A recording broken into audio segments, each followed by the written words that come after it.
Assalamualaikum warahmatullahi wabarakatuh. Kami dari kelompok 7 akan mempresentasikan model pembelajaran berbasis kolaboratif dan kooperatif dalam pembelajaran pendidikan agama Islam.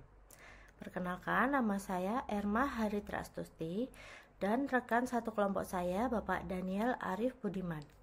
Model pembelajaran ini sangat relevan dalam meningkatkan keaktifan siswa serta menanamkan nilai-nilai sosial dan keislaman. Model pembelajaran kolaboratif dan kooperatif memiliki peran penting dalam meningkatkan partisipasi siswa dalam proses pembelajaran. Tujuan dari pembelajaran ini adalah untuk memperkuat kemampuan kerja sama siswa serta meningkatkan pemahaman mereka terhadap nilai-nilai Islam dalam konteks PAI.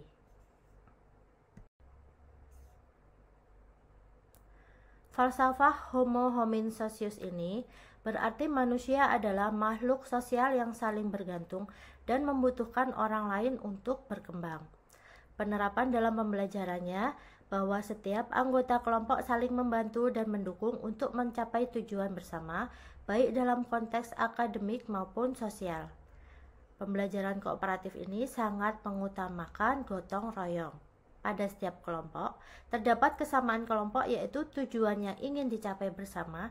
Identitas kelompok terbentuk melalui sapaan dan soraan yang menumbuhkan semangat kebersamaan, mengingatkan bahwa mereka tidak hanya bertanggung jawab untuk diri sendiri, tetapi juga bertanggung jawab untuk keberhasilan kelompoknya. Konsep pembelajaran kolaboratif. Pembelajaran kolaboratif ini berfokus pada interaksi antar siswa untuk berbagi pengetahuan. Melalui diskusi aktif, siswa dapat membangun pemahaman bersama yang memungkinkan mereka saling bekerja sama satu sama lain. Konsep pembelajaran kooperatif. Pembelajaran kooperatif ini menekankan pembagian tugas yang jelas dalam kelompok. Setiap siswa bertanggung jawab terhadap bagian mereka sendiri dan keberhasilan kelompok tergantung pada kontribusi individu dari setiap anggotanya. Komponen utama pembelajaran kolaboratif. Pada pembelajaran kolaboratif, beberapa komponen utama yang perlu diperhatikan yaitu antara lain, yang pertama adalah tujuan bersama, yang kedua interaksi simetris, dan bertanggung jawab kolektif.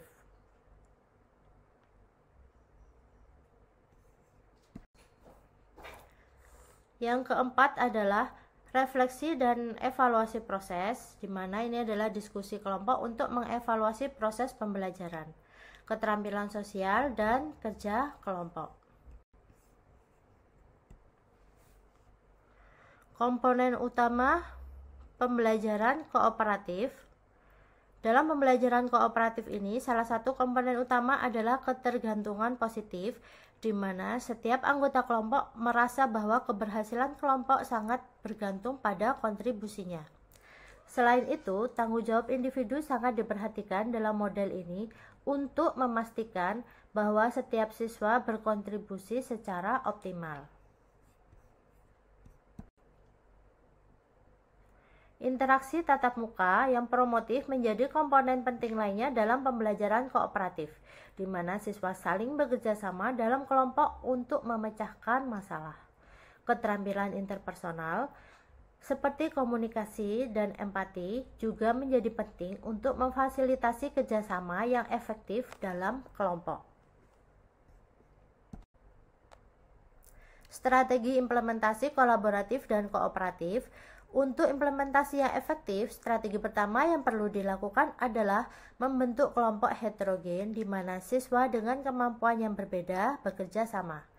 Teknik pembelajaran seperti jigsaw, STED, dan group investigation sangat penting untuk mencapai tujuan pembelajaran. Peran guru sebagai fasilitator yang membimbing diskusi dan interaksi antar siswa, memberikan arahan yang diperlukan. Selain itu, penilaian berbasis proses dan hasil belajar akan mengevaluasi keterlibatan siswa dalam kelompok dan pemahaman individu mereka.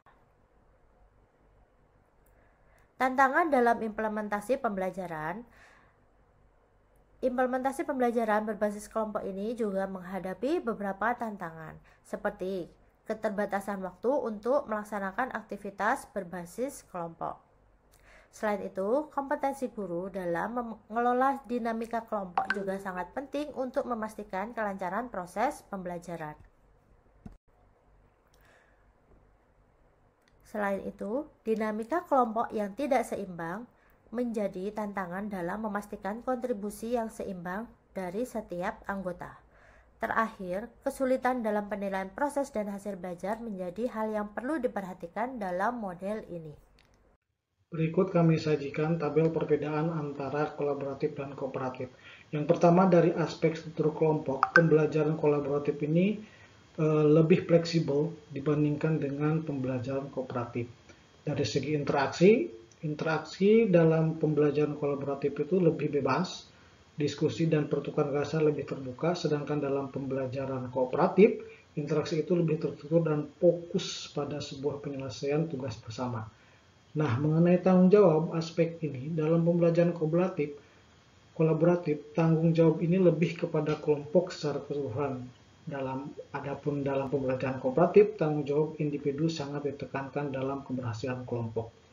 Kemudian fokus pembelajaran, yang pertama dalam pembelajaran kolaboratif membentuk pemahaman bersama melalui diskusi dan pertukaran ide. Adapun pembelajaran kooperatif itu fokus pada pencapaian tujuan dari apa yang ingin dicapai. Adapun peran guru dalam pembelajaran kooperatif ini sebagai fasilitator, dalam pembelajaran kooperatif lebih bertindak sebagai fasilitator yang mengarahkan dan memantau. Nah, dalam segi penilaian aspek ini, pembelajaran kooperatif itu penilaian lebih berfokus pada kontribusi ide dan pemahaman kelompok, sedangkan penilaian melibatkan penilaian individu serta kelompoknya. Kemudian dalam tujuan utamanya, pembelajaran kooperatif itu membangun pemahaman bersama, sedangkan pembelajaran kooperatif mengajarkan keterampilan bekerja sama sambil memastikan keterlibatan individu.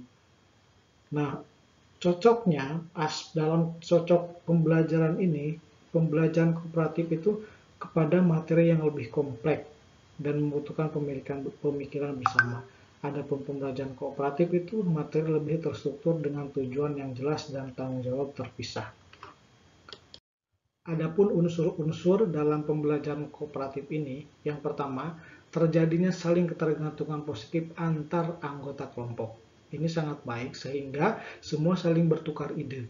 Kemudian tanggung jawab perseorangan, adanya tanggung jawab dari setiap individu kelompok untuk saling bertukar ide juga menghasilkan sebuah kolaborasi. Yang ketiga, yaitu ada tatap muka. Semuanya saling berdiskusi dalam satu ruangan secara luring sehingga terjadi interkoneksi yang baik di antara sesama anggota. Kemudian dari sana lahirlah komunikasi antara anggota, dan yang terakhir adanya evaluasi program kelompok atau sebuah refleksi dari setiap anggota kelompok terhadap dinamika kelompok yang terjadi. Beberapa teknik belajar kooperatif dan kolaboratif learning ini, yang pertama adalah make and match atau mencari pasangan. Yang kedua, bertukar pasangan. Yang ketiga, think pair square atau berpikir berpasangan berempat. Yang keempat, berkirim salam dalam soal. Yang kelima, number head atau kepala bernomor. Yang keenam, kepala bernomor berstruktur. Ketujuh, to stray, tinggal dua tamu. Kemudian yang selanjutnya tekniknya itu yang ke-8, keliling kelompok, 9 kancing gemerincing, 10 keliling kelas, 11 inside outside circle atau lingkaran kecil lingkaran besar, ke-12 tari bambu, 13 jigsaw, dan 14 bercerita berpasangan. Berikut beberapa contoh pembelajaran kooperatif dan kolaboratif, yaitu make and match. Ini nilai positifnya siswa mencari pasangan sambil belajar, di mana siswa dalam satu kelompok itu mencari pasangan dari sebuah pembelajaran, misalkan Sultan Hasanuddin itu berasal dari mana, ternyata di kota sebelahnya dari gua, dari mana. Kemudian bertukar pasangan, ini nilai positifnya sangat banyak sekali, diantaranya bekerja sama dengan orang lain. Selanjutnya seperti think pair square, berpikir berpasangan berempat, siswa bekerja sendiri lalu bekerja dengan orang lain, didapatkan sebagai untuk digunakan di semua tingkat dan mata pelajaran. Selanjutnya yaitu baris kirim salam dalam soal. Nah, ini siswa sangat dituntut untuk kreatif dalam menyusun pertanyaan dan menjawab pertanyaan dari teman-temannya, sehingga pertukaran ide terjadi. Selanjutnya yaitu number head atau kepala bernomor. Selanjutnya kepala bernomor berstruktur. Contoh lagi adalah to stray. Kemudian keliling kelompok dan atau kancing gemerincing seperti ini, dan nilai kesempatan yang sama untuk berperan dan berkontribusi sampai kancingnya habis, atau alat-alat seperti korek api dan sebagainya. Kemudian ada keliling kelas, tiap kelompok mempresentasikan di kelompok yang lain sehingga terjadi pertukaran ide. Itu beberapa dari contoh teknik pembelajaran kooperatif dan kolaboratif. Masih ada jigsaw, bercerita berpasangan. Nah, sampai kepada kesimpulan. Adapun kesimpulan dari makalah kami yaitu pembelajaran kolaboratif dan kooperatif ini sangat efektif dalam meningkatkan keterlibatan, pemahaman, dan keterampilan sosial siswa. Karena terjadi sebuah interaksi dan kolaborasi sehingga pertukaran ide di antara siswa itu sangat terjadi. Kemudian kedua model ini sangat relevan untuk pengajaran PHI dalam bentuk atau membentuk karakter keislaman siswa. Adapun saran dari kelompok kami yaitu bagaimana pelatihan guru dalam mengimplementasikan pembelajaran kooperatif ini, sehingga pembelajaran PHI tidak hanya monoton berbentuk ceramah, akan tetapi ada pembelajaran dengan teknik-teknik seperti kooperatif ini. Kedua, penguatan infrastruktur pembelajaran yang mendukung. Yang ketiga, yang terakhir, penilaian yang lebih komprehensif dan prosedural. Ya, mungkin itu saja presentasi dari kelompok kami mengenai pembelajaran kooperatif dan kolaboratif dalam pendidikan agama Islam. Kurang lebihnya kami mohon maaf. Wal-afu minkum. Wassalamualaikum warahmatullahi wabarakatuh. Terima kasih, matur nuwun, hatur nuhun.